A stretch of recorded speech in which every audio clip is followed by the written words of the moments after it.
Okay, starting on WD 108, we have information about generating a bibliography, which is the last thing we need to add to this document.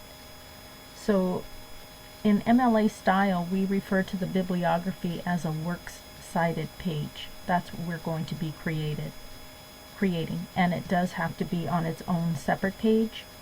So we're going to go to the end of the document by pressing Control End.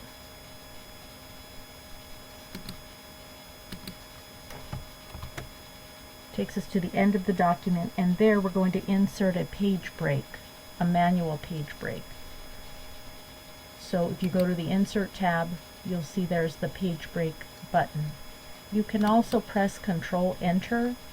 That will also create a manual page break. So now we have the last page, again still showing our header with your last name and the page number there. Now the last paragraph of the previous page had a first line indent of 1/2 inch. We would like this to be flush with the left margin, so we're going to eliminate that first line indent by taking the first line indent marker here, pressing, dragging it over to the left so it's even with the left margin. That's where the paragraph symbol should appear. So we're ready to insert our bibliography. The reason we're able to generate this very easily is because our sources have already been added to the Word document. So going back to the References tab, remember our sources are listed here. They're going to be included when we generate the bibliography. So clicking the bibliography button, again for MLA Style we want a Works Cited page. So we're going to select that option, and it generates the information and creates it on the page. It actually puts it in a content control, just as the citations had appeared. So really it's just a big field that automatically reads in this information. So if you click somewhere in the Works Cited area, you'll see it actually is a content control. Now most of the formatting is correct, like the first line indenting, or actually the hanging indent, because the first line is even with the left margin, and then the title being italicized, that is appropriate. There's a few adjustments that we're going to have to make to be consistent with MLA guidelines. That's at the bottom of page 111. We'll come back to that in just a second, because we're going to make a correction to one of the sources. Now the book has us return to page 2 and locate that Sanford citation, and the Sanford citation was here, and they're going to have us actually click the content control for the citation, click the citation options, and select Edit Source. That's going to take us back into the dialog box that has all the information. We're just going to make a slight correction to her last name, clicking after the D and typing an E.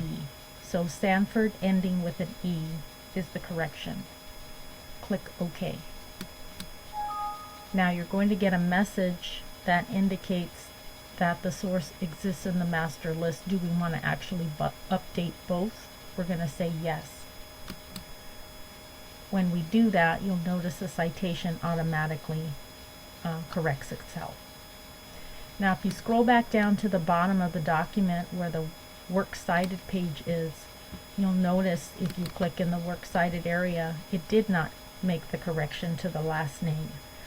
But you'll notice at the top of the content control there's a button there that says Update Citations and Bibliography. You can go ahead and click that, and that will in fact update it to reflect the change that we made to the source. So you'll see Sanford now displays the correct spelling. So the last thing we have to do is update the Works Cited text so that it matches the rest of the text in the document and is consistent with the MLA Style guidelines.